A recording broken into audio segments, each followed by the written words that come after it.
The judge adjusted his glasses the way surgeons do before they cut. Carefully, without emotion. Across the aisle, my wife didn't look at me. She stared straight ahead, chin lifted, rehearsed dignity glued to her face. The man beside her tailored suit, confident smile rested a hand on the back of her chair like it already belonged there. Her lawyer, also her boyfriend. I felt it before I heard it. That familiar tightening behind the ribs. The old warning signal I'd learned to ignore for years. This man, she said, finally turning toward me, has been freeloading off my success for the entirety of our marriage. The word hit the room and slid across the marble floor until it stopped at my shoes. Freeloader. Her lawyer nodded. Just once. Like punctuation. I didn't react, didn't blink, didn't defend myself, because I had already won. The judge tapped his pen. A quiet sound. Sharp. Final. So, he said, scanning the financial disclosure I had submitted that morning, an annual income of $570,000 is still considered freeloading, huh? The air left her lungs in one visible collapse. What? She gasped. How much? Her mouth opened again. No sound came out. I watched her face fracture in real time and felt nothing. The storm had already passed through me. It hadn't started in court. It never does. It started with absence. She used to text me during the day. Not much. Just enough to prove I existed. Then the messages slowed. Then stopped. When I asked, she blamed work. When I believed her, she smiled like I'd passed a test. I noticed the phone first. Always face down. Always locked. Always closer to her than to me. At night, she'd turn away in bed, scrolling silently, the glow of another world lighting her cheek. I learned not to ask who she was smiling at. Then came the contempt. Small at first. Jokes at my expense. Eye rolls when I spoke.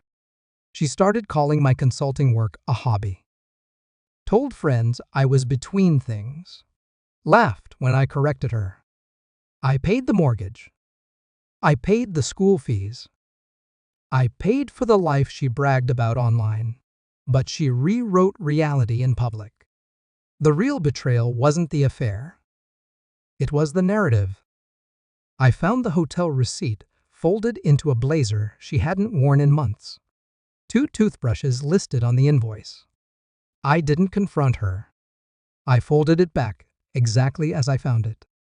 Denial is loud. Acceptance is quiet. The day she filed for divorce, she asked for spousal support. That was when I knew she truly believed her own lies. I became invisible on purpose. I stopped asking questions and started collecting facts.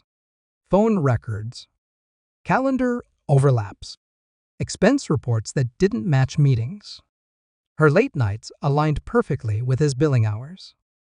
His firm's parking garage showed her license plate logged after midnight. I memorized patterns the way hunters do, patiently, without emotion. At home, I smiled. I cooked. I listened.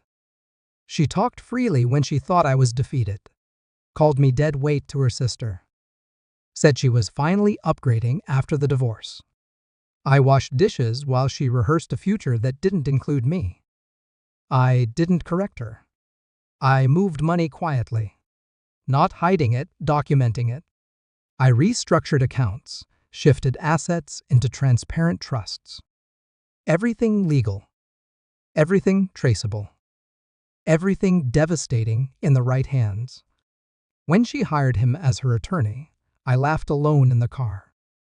Hubris always introduces itself. I let them think I was unprepared. I let them think I was weak. Silence is a weapon when used correctly. The forensic accountant finished his report 3 weeks before trial. I read it once, then again. Every number aligned. Every transfer accounted for. My income streams international consulting, equity payouts, advisory retainers laid out cleanly and calmly. I hadn't hidden anything. I had simply never spoken about it. The night before court, she cornered me in the kitchen. "You're not really going to fight this, are you?" she asked sweetly. "You know I carried us." I looked at her then. Really looked. The woman I married was gone. In her place stood someone who mistook volume for truth. "I'll let the facts speak," I said. She laughed. That laugh echoed in my head when the judge read my income aloud. Her lawyer's confidence evaporated. His pen froze mid-note. She stared at me like I'd just spoken a foreign language. "You lied," she whispered. "No," I said quietly. "You assumed." The court ruling was efficient. No drama. No sympathy. Her claim for support was denied. Her credibility questioned. Their relationship entered the official record. The judge's disappointment was surgical. But the real collapse came later. After the trial, my phone rang. My daughter-in-law, the screen read. I answered. "If you want to join Thanksgiving," she snapped, "come wash the dishes." I smiled. "Enjoy," I said, and hung up. That night, I posted photos. Nothing boastful. Just reality. The Swiss villa. The lake. The quiet. Wealth doesn't shout. It documents. The phone rang 71 times. Missed calls. Voicemails. Apologies wrapped in panic. My ex-wife called last. Her voice was smaller now. "You humiliated me," she said. "No," I replied. "You did that yourself." Switzerland is quiet in a way that feels intentional. No echoes. No demands. I sit on the terrace in the morning with coffee and the sound of water doing what it has always done, moving forward, without explanation. I don't feel victorious. I feel precise. Betrayal doesn't always end in screams.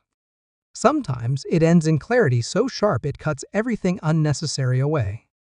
She lost the story she built. I lost the illusion I needed to survive. Fair trade. The truth didn't set me free. It made me untouchable.